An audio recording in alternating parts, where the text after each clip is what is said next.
हाँ जी दोस्तों, नमस्कार। उम्मीद है सब लोग ठीक होंगे। तो दोस्तों फिर से हाजिर हैं एक और वर्क फ्रॉम होम की अपॉर्चुनिटी आपके सामने लेके। तो दोस्तों आज की जो कंपनी रहने वाली है वो बहुत ही खास रहने वाली है, क्योंकि यहाँ पे आपको बहुत सारी चीज़ें करने को मिलेंगी और बहुत बड़े बड़े ब्रांड्स इनके साथ लगे हुए हैं। होता क्या है कि जब कोई भी कंपनी या कोई भी स्टार्टअप जब हमारे देश में काम करता है तो उसको कई बार कस्टमर सपोर्ट चाहिए होता है, या फिर उसको कई बार अपने लिए इंजीनियर्स चाहिए होते हैं, मतलब कि जो सारा ऐप वगैरह चलाते हैं। और इन सारी चीज़ों को देखने के लिए उसके पास खुद की टीम नहीं होती, मतलब कंपनी के पास खुद की टीम नहीं रहती। वो निर्भर रहती है किसी थर्ड पार्टी पे, ठीक है ना। थर्ड पार्टी जो है उनको ये चीज़ें लेके देता है, और आपका जो रोल रहेगा इस थर्ड पार्टी के अंदर रहेगा, क्योंकि इनके पास क्लाइंट्स होते हैं। और इनके पास मीशो जैसा क्लाइंट हो गया, अमेज़ॉन जैसा हो गया, फ्लिपकार्ट जैसा हो गया, और जितनी भी कंपनी हम देख सकते हैं सारे क्लाइंट्स इनके पास आते हैं और कहते हैं जी हमको हमारी वर्क फोर्स पूरी करवाने में मदद करो। तो कुछ इस तरीके का काम आपका रहने वाला है। तो आइए समझते हैं, थोड़ा कंपनी के बारे में जान लेते हैं ताकि आपको और अंदाज़ा हो जाए कि हम किस तरीके से काम कर सकते हैं। तो कंपनी का नाम रहने वाला है जी कंसेंट्रिक्स। अब जैसे कि मैंने यहाँ पे आपके लिए पेज पहले ही निकाल के रखा, तो कंसेंट्रिक्स जो है basically customer engagement and business performance एक कंपनी है। तो होता क्या है कि जब आप किसी भी कंपनी के साथ जुड़ते हो तो वो क्या करते हैं, वो अपने आप को 20 जने, 50 जने, 100 जने आपके साथ अटैच कर देते हैं। वो अटैचमेंट क्या होगी, जब आप मान लो आपने मीशो के अंदर फ़ोन मिलाया तो वो मीशो के अंदर फ़ोन नहीं मिलेगा, वो बेसिकली किसी और कंपनी के कॉल सेंटर में जाके मिलेगा। लेकिन वहाँ पे बंदे बैठे होंगे उनके लिए, जो कि उनको प्रोसेस मिला हुआ है, मतलब कि मीशो का प्रोसेस मिला हुआ है। तो इसी तरीके से कंसेंट्रिक जो है एक की सपोर्ट है किसका, कस्टमर केयर का, टेक्निकल सपोर्ट का, रेवेन्यू ग्रोथ का, बैक ऑफिस का, किसी भी चीज़ का मान सकते हैं। इनको जिस चीज़ का काम मिलेगा ये वो चीज़ का काम कर देंगे। तो कंसेंट्रिक्स को बेसिकली आपकी जरूरत है ताकि वो अपना काम जो उनको मिला हुआ है वो पूरा करा दे आपके थ्रू, ठीक है ना। इसमें आप मतलब कि आप एम्प्लॉय हो कंसेंट्रिक्स के, और आप डायरेक्टली काम करोगे किसी बड़े ब्रांड के लिए, क्योंकि बड़े ब्रांड में क्या होता है कि वो उनकी अपनी पॉलिसीज़ होती हैं। वो अपने साथ अपने लोगों को रखना चाहते हैं और वो अच्छे लोगों को रखना चाहते हैं। सपोजिंगली आप अच्छा काम कर रहे हो तो कभी मीशो ने अपनी पक्की नौकरियां निकाली तो आप तब अप्लाई कर सकते हो, मतलब वो धीरे धीरे आपको पता लग जाएगा आप जब सिस्टम में जाओगे। तो ये तो थोड़ी होगी जानकारी कंपनी के बारे में, कंसेंट्रिक्स के बारे में कि भैया क्या कर रही है, किस तरीके से काम चलेगा। अब मैं सीधा आपको लेके चलता हूँ जॉब पोर्टल के ऊपर, जहाँ पे आप देखोगे समझोगे कि मुझे कैसे फॉर्म भरना है और फिर मुझे किस तरीके से आगे इसके अंदर निकलना है, ठीक है ना। तो ये जब आप आ जाओगे, जो मैं आपको लिंक दूंगा, तो आप यहाँ पे क्लिक करोगे, वेब हेल्प के नाम से पेज आ जाएगा। आप सीधा ऊपर आ जाओगे और मैं आपको ये फॉर्म भरना सिखा रहा हूँ। इसके बाद एक छोटा सा असेसमेंट है, वो असेसमेंट क्लियर करते ही आपका काम हो जाएगा, ठीक है। तो हम इसे पहले फॉर्म को भरना सीख लें, उसके बाद असेसमेंट वाली भी आप कमेंट कर देना, तो मैं असेसमेंट वाली वीडियो भी आपके लिए बना दूंगा। तो सबसे पहले आप अपना नाम भरेंगे, और अगर मिडिल नेम है तो भर देंगे, नहीं तो लास्ट नेम सीधा भर देंगे। और आगे आएंगे, अब हम समझेंगे मोबाइल नंबर। तो मोबाइल नंबर वैसा ही भरना जिस पे कि आपसे कम्युनिकेशन हो पाए, और इसी तरीके से ईमेल एड्रेस भी वही भरना जिससे कि आप कम्युनिकेट कर पाओ। अब कई लोग पूछेंगे भैया आधार कार्ड क्यों मांग रहे हैं। सर आधार कार्ड वेरिफिकेशन के लिए मांगा जाता है, क्योंकि जो तनख्वाह होगी वो आपके अकाउंट में आएगी, ठीक है ना। तो ये सारी चीज़ें आपको पहले वेरिफिकेशन करवानी पड़ती है अपनी, तो इसलिए मांग रहे हैं। बाकी यहाँ पर डेटा आपका सिक्योर ही है। तो आधार कार्ड नंबर डाल देंगे, यहाँ आधार कार्ड नंबर डाल देंगे, फिर आगे चलेंगे। तो आगे चलते हैं, तो अपने पिताजी का नाम डालेंगे और उनका लास्ट नेम डाल देंगे। अगर उनका भी मिडिल नेम है तो डाल देंगे, नहीं तो फर्स्ट एंड लास्ट उनका चाहिए ही चाहिए।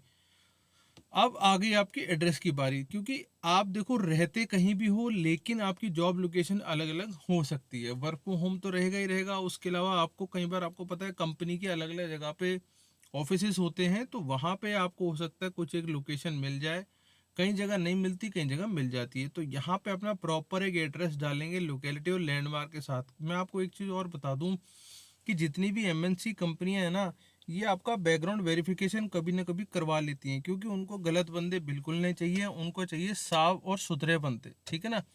तो अपना ध्यान रखना, अपना एड्रेस बिल्कुल सही डालना, गलत मत डाल देना, क्योंकि अगर आपकी बैकग्राउंड वेरिफिकेशन में कुछ गड़बड़ निकल आई या गलत निकल आया एड्रेस, तो आपको फिर नौकरी से हाथ धोना पड़ सकता है, या जो भी उनकी पॉलिसी है, ठीक है ना। तो गलत कुछ भी नहीं बताना, ना कुछ गलत करना है आपने। पिन कोड डाल देंगे बहुत ही ज़्यादा ध्यान से। स्टेट डाल देंगे, जिस भी स्टेट से हो और जिस भी आप शहर से हो। अब वो आगे पूछ रहे हैं कि आप 18 साल से ऊपर हो। हाँ जी सर, मैं 18 साल से ऊपर हूँ। अब देखो यहाँ पे एक ऑप्शन आता है प्रेफर्ड वर्क लोकेशन, मतलब कि आप किस जगह पे काम कर सकते हो। देखो यहाँ पे ना 8-10 सिटी आ रही हैं जो कि आपके घर के आसपास हैं या आपके उस शहर के आसपास है जहाँ पे रहते हो, ठीक है।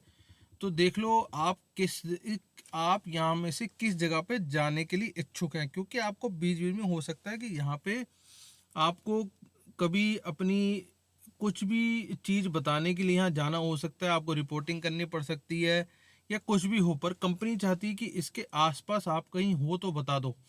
बेंगलोर, भुवनेश्वर, चंडीगढ़, चेन्नई, गुड़गांव, हैदराबाद, कोलकाता, मुंबई, नोएडा, पुणे, रांची, थाने, वडोदरा, वाराणसी और वाइजैक, ठीक है। तो ये चीज़ें आप देख लो, आप समझ लो कि आपको किस तरीके से इनमें से कौन सी जगह आपको पास पड़ सकती है। आगे पूछ रहा है are you willing to relocate to your preferred work location opted above. वो कह रहा है क्या आप इनमें से किसी लोकेशन पे आ सकते हो क्या। हाँ सर, मैं आ सकता हूँ, ठीक है ना।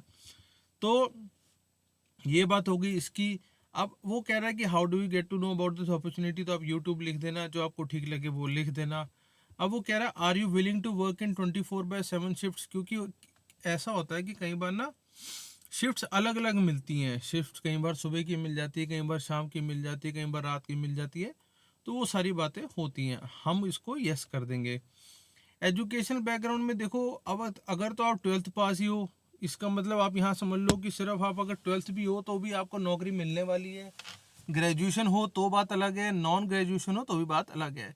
मतलब अगर आप सिर्फ आपने अगर 12th पास भी कर रखी है, डिप्लोमा कर रखा है, ये ग्रेजुएट हो, तो आप इस काम को करने के लिए एलिजिबल हो, ठीक है जी। अब अगर आपके पास यूएएन या ईपीएफ नंबर नहीं है तो भैया बता दो, अगर है तो बहुत अच्छी बात है, ठीक है। और प्रोसेस अप्लाइड फॉर, अब देखो यहाँ पे क्या है, वॉइस या नॉन वॉइस आ रहा है, ठीक है। अब देखो टेक्निकल की बात नहीं करेंगे हम, यहाँ बात करेंगे advisor, customer service, non voice और वॉइस दोनों आप जा सकते हो। लेकिन आप अगर टेक्निकल में डालोगे तो वो आपको टेक्निकल की तरफ ले जाएगा, तो इसलिए क्योंकि हम इस चैनल पे नॉन टेक्निकल जॉब्स को ही देखते हैं, तो आपको यहाँ पे नॉन टेक्निकल मतलब वॉइस पे ही जाना है। इसके अंदर ये देखो, ये वाला कस्टमर सर्विस या कस्टमर सपोर्ट वाला जो भी आ रहा है, ठीक है, इस पे आप अप्लाई कर देंगे। अब वो पूछ रहे हैं कि भैया इंडियन कितनी लैंग्वेजेस आप बोलना जानते हो, ठीक है।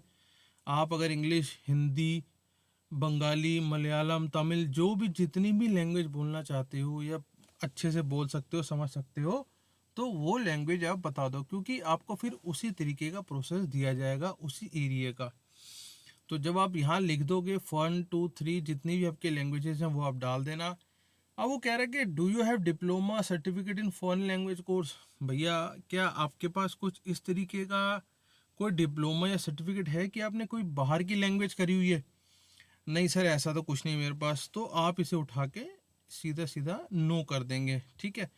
Have you ever worked in Concentrix while being employed by vendor और कंसल्टेंट, क्या आपने इससे पहले कभी कंसंट्रिक्स में काम करा है। नहीं सर, ऐसा आज से पहले मैंने कभी कंसंट्रिक्स में नहीं काम करा, तो आप भी यहाँ उठा के सीधा नो डाल देंगे। अब आगे कह रहा है क्या आपने इनमें से किसी कंपनी के साथ काम करा है। IBM, दक्ष, मिनैक्स, कन्वर्जिस, कैटलिस्ट, वेब। नहीं सर, मैंने इनमें से भी किसी के साथ काम नहीं करा है, तो आप यहाँ भी नो डाल देंगे। बस इतना ही फॉर्म है, आपको इतना ही भरना है, और ये जो कैप्चा नज़र आ रहा है ये आपको यहाँ डाल देना है। बस आप यहाँ डालेंगे और इसके बाद ओके ओके कर देंगे। तो जैसे आप ओके करेंगे सबमिट होगा, और आपका यहाँ पे जैसे आप इसे करेंगे तो एक असेसमेंट शुरू हो जाएगा, ठीक है। असेसमेंट शुरू होगा, वो धीरे धीरे आपको आगे लेके जाएगा, तो आप उस असेसमेंट को कर लेना। बाकी इतना काम ज़रूर है कि इसे जॉब को अप्लाई ज़रूर कर लेना, क्योंकि तनख्वाह भी अच्छी होने वाली है और आपका एक अच्छा बड़ी एमएनसी के अंदर एक्सपीरियंस भी जनरेट होने वाला है। तो मिलते हैं किसी अगली जॉब में, तब तक के लिए इसे अप्लाई करते रहना एंड ऑल द बेस्ट और जय हिंद।